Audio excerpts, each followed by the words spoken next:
يجادل في آيات الله ما يجادل في آيات الله ما يجادل ما ميم को खींचना है ما يجادل ما يجادل في آيات الله في آيات الله إلا الذين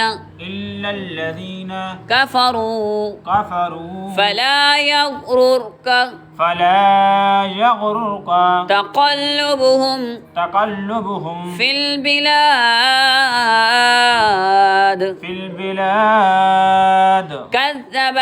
كذبت قبلهم قوم نوح والأحزاب من بعدهم وهمت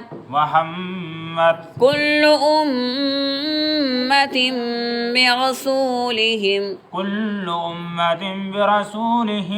برسولهم ليأخذوه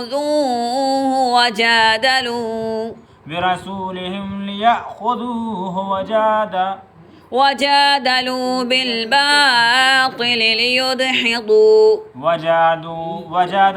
بالباطل ليدحضوا به الحق فأخذتهم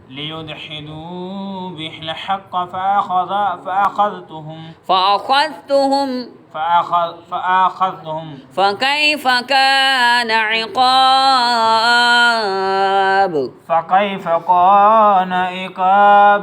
وكذلك حقت كلمة ربك على الذين كفروا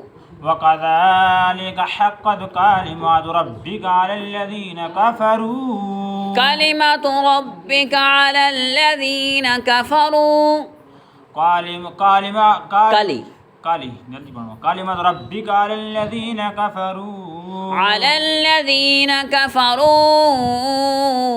أنهم أصحاب النار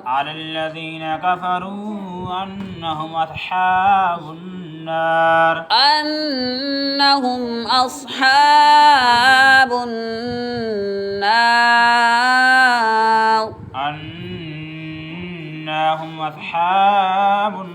أنهم غلط أنهم أصحاب